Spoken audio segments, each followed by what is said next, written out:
Another episode of Baseline to Baseline here as part of Q92 Sports on our Facebook, our YouTube, and our Twitter page, and anywhere you can consume this in the social media world. And pleased to speak with another new head coach of a program that many know very well here in the Starr County area, and that is the new head coach of the Canton South girls basketball team in Walt Cerrato. And Coach, thanks for joining episode 2, second installment of the show, and excited to get to know Coach Cerrato and who you are and what you plan to bring to the Wildcats. Thanks for joining us. Oh, absolutely, John. Happy to be here. Thanks for having me. So the journey for you to get to this point, tell me about that journey and what led to Walt Cerrato becoming the head man of the Canton South Wildcats.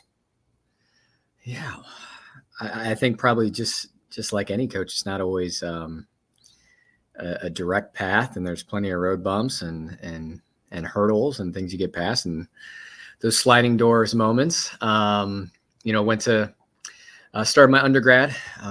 Was initially a marketing major.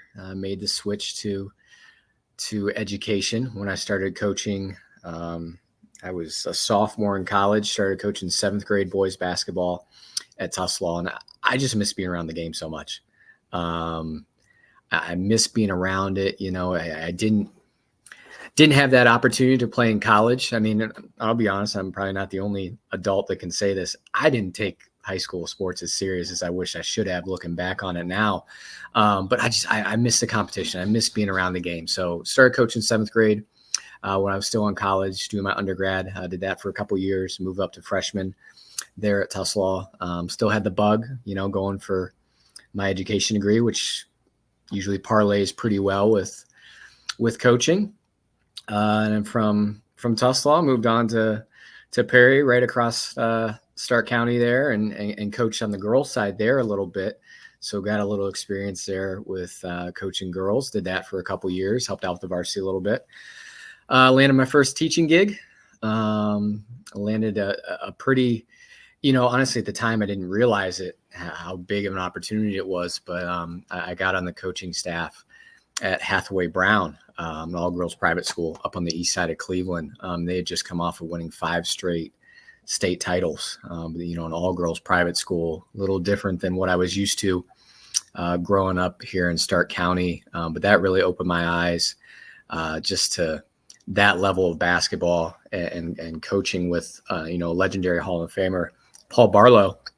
From there, you had to follow the job, right? Wherever you could get a teaching job. So from there, went to Newcomerstown down in southern Tuscarawas County. That was my first head coaching gig. I was the head girls basketball coach there and taught for a couple years.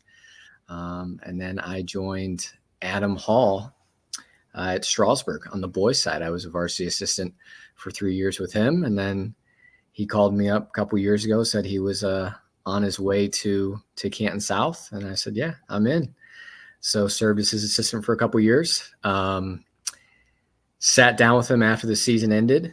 And Adam's a good friend of mine, but prepared to have that difficult conversation of, hey, my wife's pregnant. We're expecting our first. And, I have since moved out of the classroom. Now I work in real estate, and that's been very busy as well. And with our first baby on the way, I think I was going to take a year off. And he said, Walt, I really think you should reconsider that because I'm going to be stepping down after this year. And it's been my recommendation to the board that they hire you. And I mean, it was really agonizing, going through that decision-making process, with my wife and just, can I give these girls, can I give that community the time, effort, and energy that they deserve? And ultimately it was the relationship piece, so couldn't pass it up. And I think we have some great kids there. I'm excited to get to work with them. So kind of a long answer. Sorry I rambled, but that was the path to get me here where we are now. No, I mean, it's a cool path. And I think it's a very organic path too. I think sometimes guys get thrusts into guys or girls get thrusts into getting that first head coaching job and being uncomfortable with it. And I think you've had the experience to work on a number of staffs, see a number of different ways of people doing things. What have all of those little roadblocks, or I don't know if roadblocks, but stops along the way taught you about yourself, and how has that made you the coach that you are today? Wow.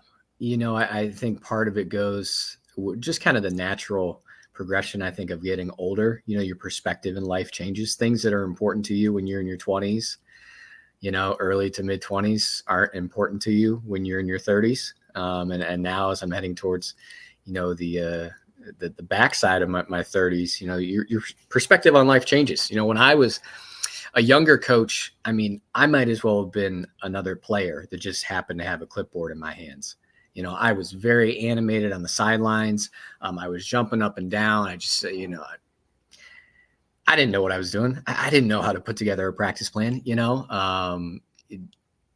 dealing with those. I know I cared a lot. I know I cared a lot about the kids. I didn't know all the great drills to do and everything like that, but I know I wanted to win, and I know I wanted to see the kids have some fun doing it.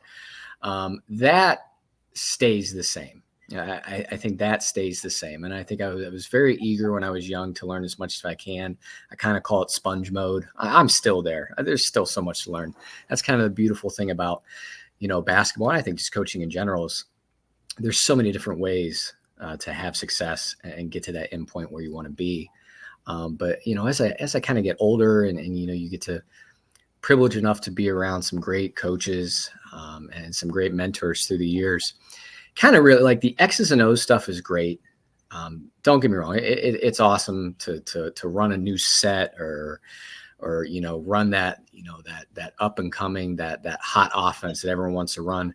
But at the end of the day, I think that relationship piece is so important. Building that relationship piece, not only with the kids, but with the community, with your parents, with administration, to know that you're there, you're a servant leader. I think maybe in my younger years, it was more, what can I get out of this? How can I maybe serve my own ego?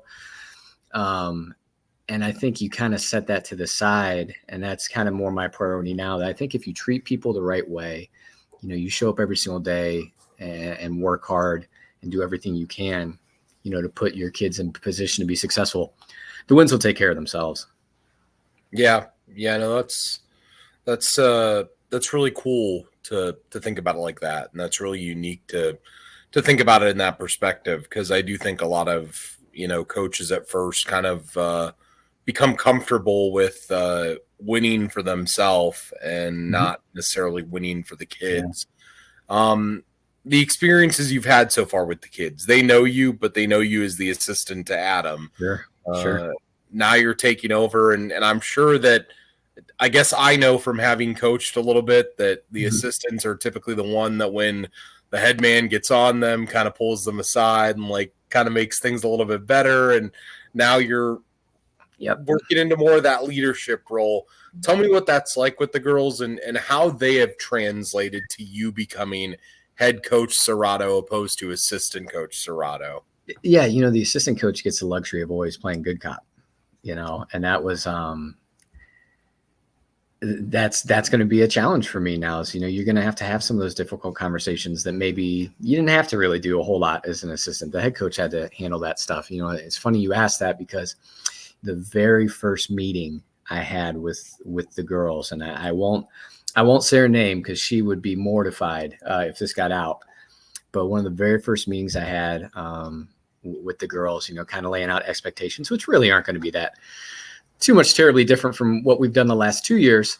She raised her hand and says, "Does this mean you're going to be bad cop now?" And you have to laugh, no, I'm just going to be myself. Obviously the tone and the way that you do things is going to be a little bit different. And there are going to have to be some tough conversations here and there. But I think, when you try to have those conversations, if the kids know, and I truly hope that they know how much I care about them, and that now it's not, hey, well, Coach Cerrato's, he's covering the offense, or he calls the sets on the sidelines. Well, now it's, Well, yeah, Coach Cerrato's not just worrying about the offense, or Coach Cerrato's not worrying about the scouting report for the next team. Coach Cerrato's got to worry about everything from top to bottom. So just trying to keep that in perspective too, that keep the main thing that we want to do what's best for the program as a whole. And yeah, there might be some tough conversations, but I think if anytime you have to have a tough conversation, if they know the why behind what you're doing, and that's something I'm really going to hit hard on this year is, the why behind what we're doing, why we do this, why we use these phrases we use. I think that can really help alleviate some headaches. Last season, 15-10, 10-4 in the league. Made a little bit of a postseason run. I think you guys played in the district semifinal, if I'm not mistaken. Played Laurel. A whole animal in and of itself. Year before that, 13-10. Again, maybe not where you want to be. I know with summer coming back, you guys return a huge piece there. I mean, early look at this team and early look at this league. I mean, Pac-7 sports, I always think is kind of like the redheaded stepchild of Stark County. People talk about the Fed and the EBC, and people kind of forget about the Pac-7, but there's a lot of good sports there. Where do you feel like you guys fit into that race that is always tough every single year? And I mean, as I said, you've got Summer back. She's a very dynamic scorer and player. Do you feel like by this time next year that we're going to be talking about maybe you guys competed for a Pac-7 title? I hope so. I really hope so. I think that what we have coming back and the experience that we have coming back, I believe if I get my numbers correctly here, we have something like 8 returning letter winners from last year, just graduating 2, and the one unfortunately tore her ACL. So really, we only graduated 1 rotation player from last year. So we have a lot of experience coming back. I always say cautiously optimistic that we can keep the train on the track, so to speak, and hopefully compete for a league title and beyond this year. So many things have to go right. I got to do my job. I got to put those girls in position. We got to get after it, continue to improve, continue to learn the game, and stay healthy. That's going to be a big one. Definitely want to see the girls stay healthy. But I think as far as where we fall in there, I think Tussle is probably the prohibitive favorite right now. They got a lot of talent coming back. They got a lot of size. They're a load. And anytime you got a couple 6-footers like they have that can score and rebound, and you have some good players on the wing that can distribute. And they won a share of the league last year with CVCA. I think they're going to be the team to beat. Coach Lauer at Northwest does a tremendous job. A little bit of a down year for them, but I think they're going to be tough again. Triway, obviously, Coach Miller, he's been there a really long time. They're graduating some really good guards, but he's got a program, and that JV team he had this past year was solid. So, I don't think there's going to be too many nights in our league where we can take nights off. But, I tell our girls this, especially being the newest team in the Pac-7, teams want to beat us. It's a big deal if you can knock off Canton South, and that pressure is a good thing. And we want that. You want to play in those games where, you could make someone's season, or you could, be the win that is a highlight or signature win for that team. So you want that pressure, because you want that pressure in life too. You want to see what you're made of in those moments. So I'm really excited to get into it. And I think there's going to be some tremendous atmospheres on some Wednesday nights and Saturday afternoons in the Pac this year. Last couple thoughts for you. One being, you mentioned a word there that I love when it comes to building what it is that you're trying to do, which is a program. And I think with the program comes expectations, comes experience, comes I really think that word expectation is a huge thing, going from being the team that's okay with competing for second and third place to being the team that wants to compete for first place every year. What's it going to take to get the program to where you want it? I know Adam and you did a lot of heavy lifting the last 2 years, and there's been coaches before you, going back to Coach Leeser. He did a lot of heavy lifting for a couple of years. Program has been in good hands for a little while here, but what's it going to take that next step and say get to a regional? I think just continue to make it's to try to get our kids to believe you belong there. Yeah, we got Glen Oak on the schedule. Yeah, we're going to play some Federal League teams, like you mentioned. The redheaded stepchild of Stark County, and we can compete with them. Last summer I remember we beat Jackson in a 3-on-3. And we beat North Canton in a 3-on-3, and we would bring those up like, hey, these are the kind of teams that we want to play, that we want to compete with. Like, that wasn't an accident. Yeah, are we going to beat them every single time? No, but those are the kind of teams you want to compete with. But, I really think it goes as much as what happens between the lines. It's trying to rewire our mindset, not just our high school team and our JV team, but getting down to those 4th, 5th, 6th, 7th graders that, that excellence which is what we're striving for. You want to create habits, and habits, they say 21 days to create a habit, 90 days to create a lifestyle. It's not just what you do those 2 hours here at basketball practice. It's, hey, am I getting out of my comfort zone? Am I getting up and am I studying when maybe I don't really want to? Am I putting the phone down and, getting in the gym?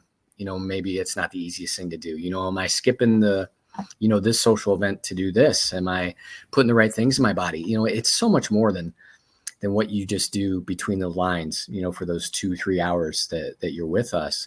And I think those habits, like I kind of talked about earlier, I think if you have successful habits that bleed into your lifestyle and you make those sacrifices and get out of your comfort zone, I think things kind of start to take care of themselves, and those opportunities will present themselves. And that's kind of going to be my message here is turning habits into lifestyles.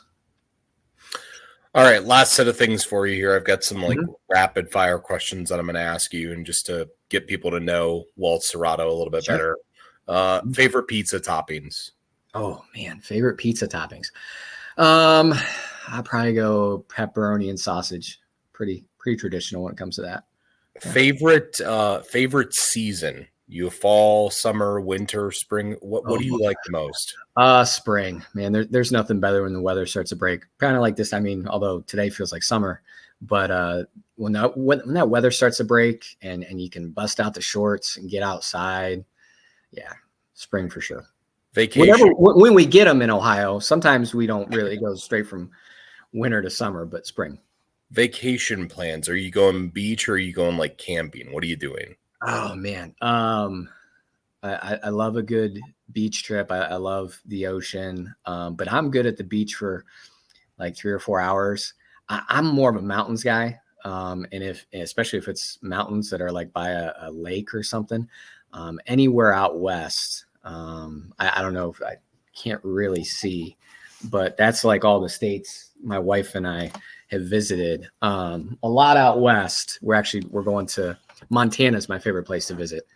I don't know if you've had a chance to be out there, but just everything's just so wide open and beautiful. Out west, it's just completely different landscape than here in Northeast Ohio. So yeah. Favorite sport to watch that isn't basketball? Football. Yeah, I have to say football. I wanted to get cute there, like maybe say soccer, because I think there's a lot of geometry and elements of soccer that's similar to basketball, but it's football. And the last thing, because I ask everyone this, wings. Are you a bone in or bone out guy? Oh man. So this is a whole nother, I kind of like, not to get on a soapbox here. Bone out wings are just chicken nuggets. Like, can we? There's like this big conspiracy, like they're just chicken nuggets, right? That being said, I probably lean towards a bone out. Every now and then I do crave that a little bit extra work of getting the bone in there, but I would say bone out. It's a solid answer, solid discussion. Coach Walt Cerrato, new head man of the Canton South Wildcats. Coach, we so appreciate the time. and look forward to watching you patrol the sidelines down in North Industry. Hey, John, I really appreciate the time, man. Thank you for having me. Absolutely. Coach, thank you, and we'll talk again soon. Sounds great, man. Take care.